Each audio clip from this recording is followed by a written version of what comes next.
Yo, what's going on? Ben Raven reporting from home here. Kyle Meinke is on the ground at Gillette Stadium, and yuck, gross, gross, gross, gross. The Lions lose 29-0. They are 1-4 heading into the bye week. 29-0 loss in New England. 29-0, the highest scoring offense in the NFL, goes on the road against New England, and they don't put up a single point. The defense, which started a practice squad safety at defensive back, Savion Smith, he goes down with a scary injury two plays into the game, I believe, for the defense. Now, the latest reports on Smith were that he was still at the hospital being evaluated for a neck injury, but that he had feeling and movement in his extremities. That's good news.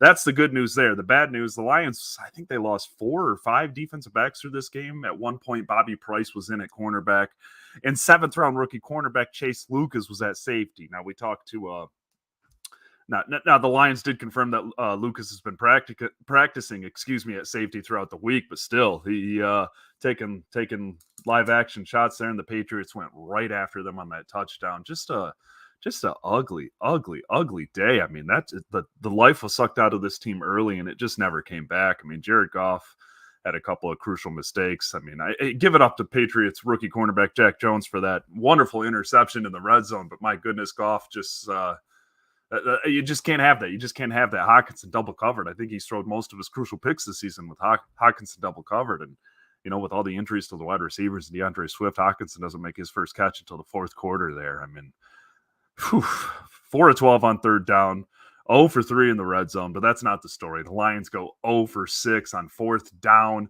and per the broadcast and Justin Rogers over here on Twitter, the Lions are the first team in NFL history to not convert a fourth down with 6 or more attempts. They joined the Broncos for being the first team to go over 5 on fourth down since 1995, I believe, and now they own another dubious record.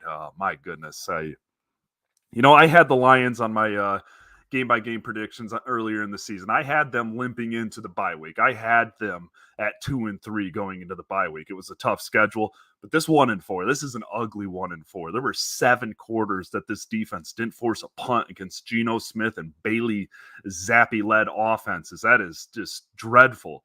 That is just dreadful. New England didn't do anything special today. They just grinded away, and another career-high day for a opposing running back against this Lions defense. Ramondre Stevenson, 25 carries, 161 yards. Damian Harris didn't even play today. The Patriots were without the other half of their 1-2 punch, and they still ran it down Detroit's throat whenever they wanted to. The 4th-round rookie quarterback out of Western Kentucky, 17 of 21, 188 yards, 1 touchdown, and the 1 interception. It was a nice play by Deshaun Elliott, but I mean, even when this defense forced a punt in the fourth quarter, finally made that interception to your midfield, the offense just did nothing with it. Goff, 19 of 35, 229 and an interception.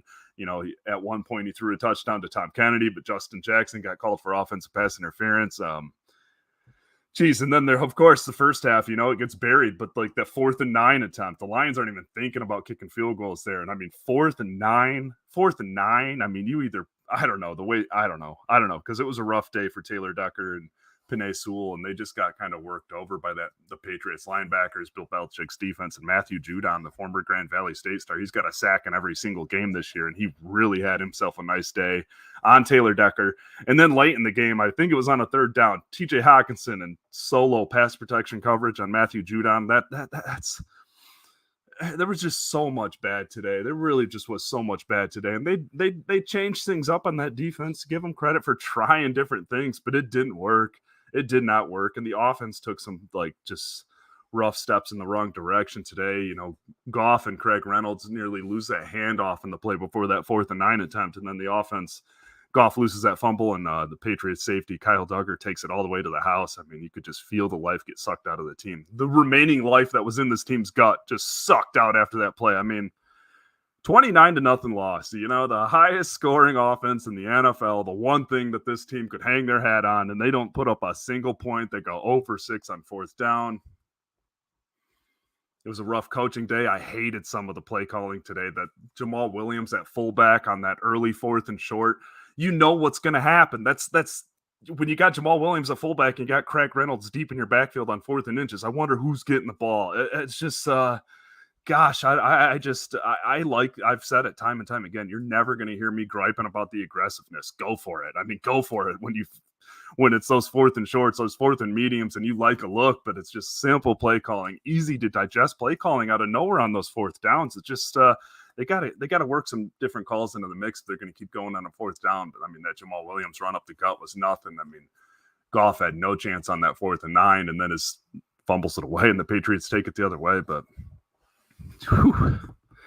If you're just joining us, Ben Raven, I'm live Detroit Lions beat writer Kyle Meinke's boots on the ground in New England right now. Lions lose 29-0. They are 1-4 heading into the bye week. A lot of injuries today. It'll be a busy press conference with Dan Campbell tomorrow. Stick with mlive.com/Lions for all updates there.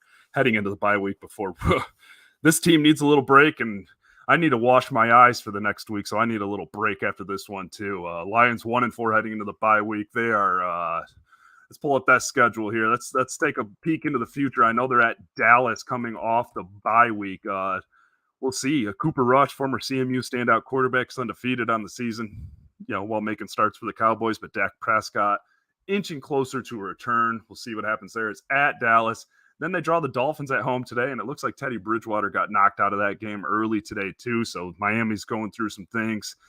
Then it doesn't get any easier. It doesn't get any easier. This is a 1-4 team with a whole lot of question marks and already thin secondary. Amani Oruwariye, I haven't even mentioned that. This game was so disastrous. I didn't even mention the Lions starting cornerback and a guy who had 6 interceptions last year in a contract year being a perceived, he wasn't on the injury report all week, being a perceived healthy scratch. AJ Parker got signed from the practice squad. Him and Mike Hughes saw a lot of action today. There's a lot of pieces to clean up in that secondary. I mean, they have no safeties remaining. I know Deshaun Elliott returned to finish that game, which is always a good sign, but my goodness, he was benched coming into this game. Juju Hughes, who got to start, 2 weeks ago, or saw most of the playing time after Tracy Walker went down, he was a healthy scratch today. So there are a lot of questions in this secondary. Thank goodness for this team. Jerry Jacobs is nearing a return, had his 21-day practice window opened earlier this week. If you're looking for bright signs to get out of here, same for the rookie pass rusher out of Kentucky. We'll see what happens with Josh Paschal. And I'm sorry, guys, there ain't much good news out of this one. The highest scoring offense, the highest powered offense in the NFL gets shut out on the road, 29-0. The Patriots beat the Lions. Hey, I got nothing else for you. I'm sorry. That was a disastrous performance, just paired with unfortunate injuries. Hopefully suffered that scary-looking injury early in the game. Reports so far are positive. We'll see what happens there. But latest report per the broadcast was that he had feeling and movement in his extremities, but that he was still being evaluated for a neck injury. So we'll see what happens there.